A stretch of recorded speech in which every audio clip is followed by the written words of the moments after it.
Hey, thank you for finding this. Do you find yourself asking, why are you doing this to yourself? By this, I mean, why are you making a situation more difficult than what it already is? If you do, then this recording is for you. I'm Charlie, and today I will be breaking down my key takeaways from one of the best selling books in the field of neuroscience. The title of the book is Shift: Managing Your Emotions So They Don't Manage You.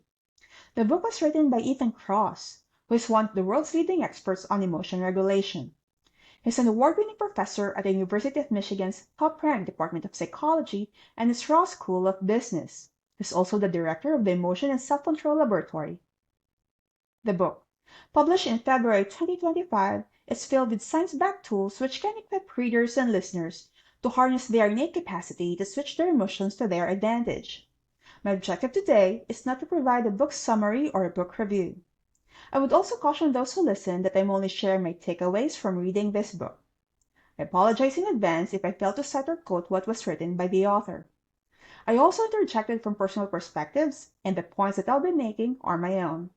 My discussions do not follow the flow or structure of the book, and the thoughts that I'll be sharing are just built around the concepts and principles imparted by the author. So, let's get right into it. Beginning with emotions.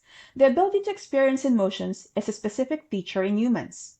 In the book, there was a distinction made between feelings and emotions. Emotions are vital to our existence and survival. Even the emotions we label as unwanted serve important purposes. The book says that all emotions are functional because they help us navigate our lives. For example, anxiety warns or prompts us to take action.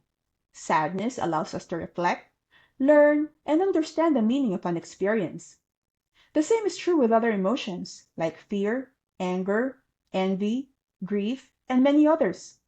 These emotions are valid, natural to experience, expected, and can be predicted.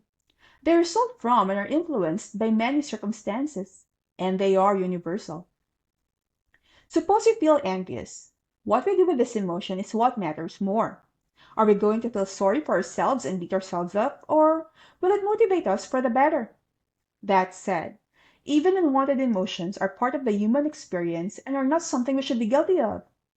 If we only attempt to examine what triggers those emotions, we can understand what to do when they arise. The book highlights that emotions are neither good nor bad. They are simply information. I will be quoting this. How we think about our circumstances shapes the emotions we experience. Then, those emotions reverberate back to influence how we think. What does the statement mean to us? To me, it means that our emotions are heavily influenced by what meaning we attach or assign to the associated trigger, and that emotions also heavily impact how we attach or assign meaning to our circumstances. Let's unpack that. Who creates meaning in our circumstances? We do, not the other people. We do. And what do? We create, attach, or assign meaning to circumstances. We do not simply receive meaning blindly. We actively participate in linking meaning to the circumstances, and the raw materials in the process include our genetics, physiology, psychology, experiences, and a lot more. Absolute agency over emotions would be impossible, and since experiencing emotions is a crucial part of our being, they should not be dismissed. Instead, the book encourages us to use tools or sets of tools to regulate our emotions. In the book, the ability to alter the trajectory of our emotional response by speeding it up, slowing it down, or changing its intensity is called emotion regulation. The key here is not just to dismiss, but to regulate or shift. Professor Cross called the tools emotion shifters. It's important to note that emotion shifters in the book fall outside the domain of clinical intervention. Professor Cross highlights that there is no one-size-fits-all approach to emotion regulation. We constantly receive triggers, which range in number, type, and intensity. And as unique as we all are, we have varying degrees of threshold and tolerance, and we can only see for ourselves which emotion shifters work for us.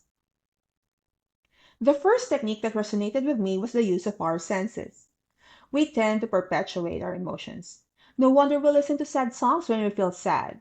The good news, Professor Cross explained, is that our senses are effective media in regulating emotions. He gave examples like that of playing upbeat music or indulging in comfort food to alleviate a melancholic mood. I would add that this may be the reason why we feel a little better when exposed to appealing visuals or scents. However, negative experiences attached to any stimuli, even though the stimuli are appealing at face value, may backfire. The next tool I took away was deploying attention. Attention, as described, is akin to a mental spotlight that determines what enters our awareness.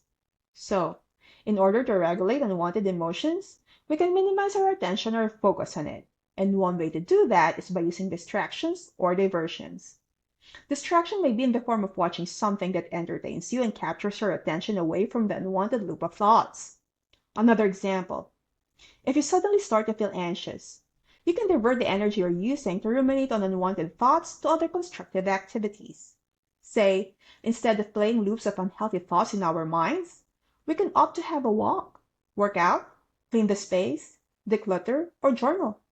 There's always something to do. Another tool discussed in the book is perspective. Perspective is how we look at circumstances. It's also commonly known as reframing. Professor Kross offered a metaphor that perspective acts like a photograph filter. It doesn't change the circumstances, but it may lessen the sharpness of a painful experience. I would supplement that by saying, perspective allows us to view the circumstances from a different angle, a different lens, or a different light. Let's say we view an experience as a threat. Using reframing, we can see it as an opportunity to discover more about ourselves. To get the most mileage out of perspective, it is prudent to be open to expanding our point of view and to ground ourselves in higher purposes. In my opinion, there's no incorrect perspective. All perspectives are true because they are all in relation to a given vantage point. And just to delve more into perspective, I recall an instance when someone I know was facing a challenging situation. She wanted to believe that the situation that she was in was where she's supposed to be. Her statement alluded to something like, life unfolds for the better. She was immediately countered by a colleague saying, no, you're not where you're supposed to be. You're simply where you are, which meant stop that positivity bias and just see the situation as it is. Let's dig into that a little more. There were two people having two different perspectives on the same situation. One perspective is leaning toward a more positive view. Between the two, whose perspective is correct? Well, both are. Even there are more reasons to believe in the second perspective, their perspectives are still their own, and no opinion is false. Now, does having a different perspective change the past? We all know that the answer to that is no. Does having a different perspective change the present situation? Again, no.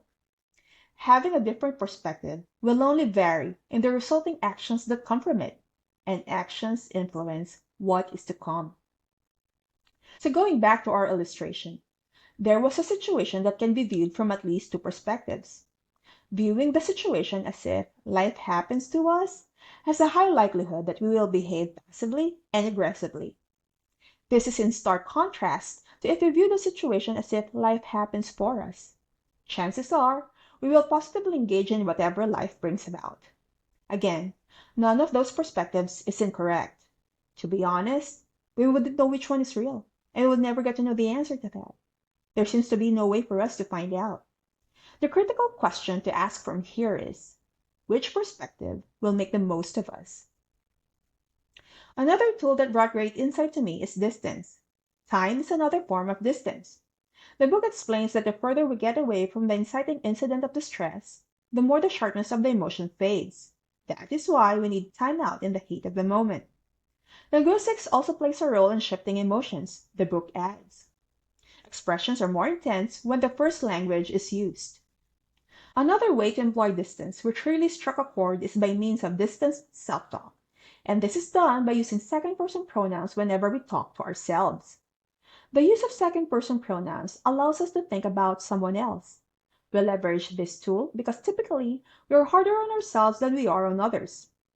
Isn't it very unreasonable that we are more likely to be kind, considerate, empathetic, compassionate, objective, supportive, forgiving, and hopeful to others, while we imprison our own in doubt, blame, regret, helplessness, guilt, shame, criticism, and a whole host of crappy thoughts? The truth is, no one stays with us from the beginning until the end, but ourselves. Nonetheless, we keep beating ourselves up. Thus, by using distanced self-talk, we avail ourselves of the opportunity to effectively converse with the person who genuinely cares for us the most, ourselves. So, how does distanced self-talk sound like? Here is an example. In the event we feel confused on what to do, we commonly say to ourselves, I don't understand what's happening. I don't know what to do. Distanced self-talk, which uses second-person pronouns, may sound like this. Start by saying your name. So for me, it would be Charlie. How do you see the situation you're in? How do you feel about the situation you're in? What do you think you should do? The moment you use second-person pronouns, you will be surprised to realize that instead of feeling helpless, you will in fact come up with more constructive thoughts than you would if you use first-person pronouns. And off note, this recording is a form of my own distanced self-talk. Next, another tool we can make the most of is our ability to time travel. We have a choice on what memories to replay. So, instead of meaninglessly rewinding how we messed up in the past, we can instead remind ourselves of our past successes and the lessons the past has taught us. Time travel also enables us to anticipate and plan ahead. By zooming out, we can ask ourselves how our present situation will play out in the future. Alternatively, we can just be in the moment, use the concept of mindfulness, and be grateful for what and who's here and now. For all we know, nothing is permanent. Another tool mentioned in the book surrounds behavior change.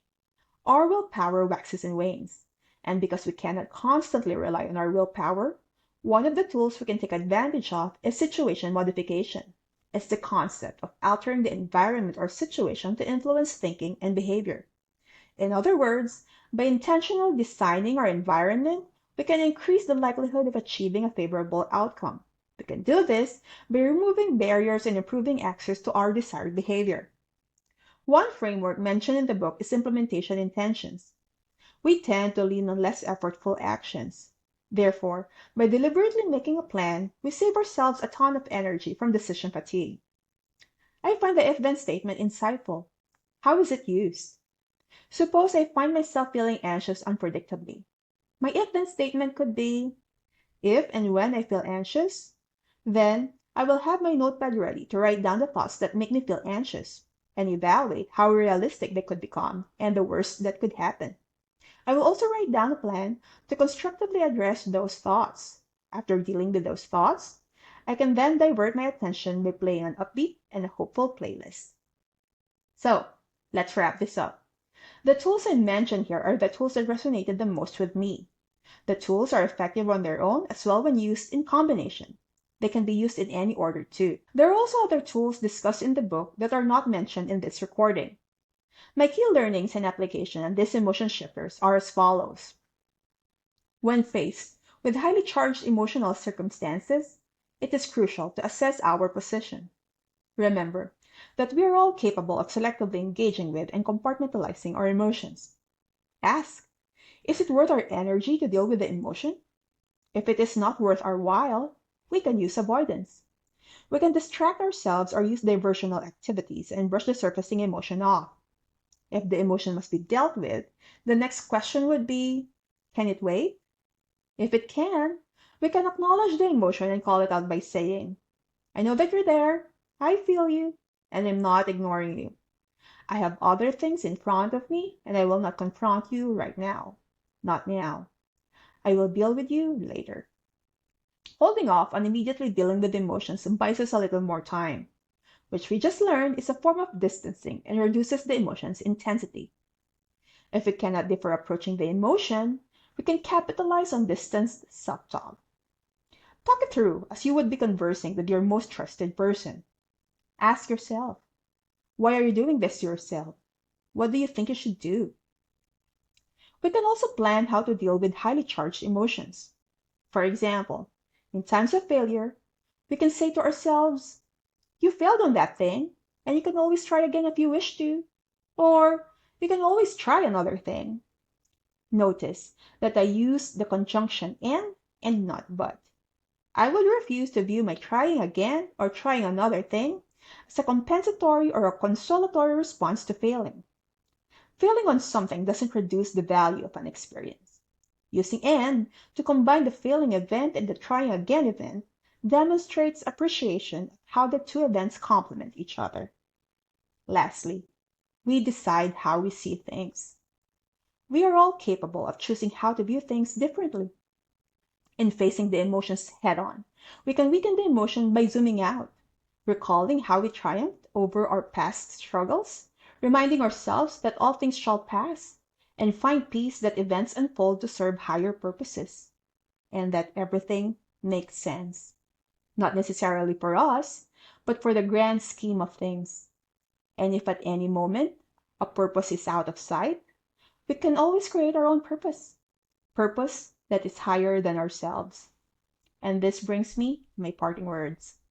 Emotions have their purposes. They drive our actions, which affect the future. Professor Kross empowers readers and listeners to skillfully use the readily available and accessible tools within and around us to effectively regulate our emotions so that it will not take over other areas of our existence. As mentioned in the book, the ability to adeptly switch our emotions to our advantage is a key indicator of resilience. The book, in its entirety, confers many other tools, concepts, discussions, narratives, and recommendations that are all incredibly essential. Taken together, this book, Shift, Managing Your Emotions So They Don't Manage You, by Professor Ethan Kross, is one of the must-haves to successfully fare in life. So, the next time we find that we are being hard on ourselves, let's remember that we can choose to, and that we are all capable of steering our emotions to the directions we desire. And in closing, I would like to thank all of you for staying with me until the end of this recording. I hope that you find this insightful, and I will see you next time.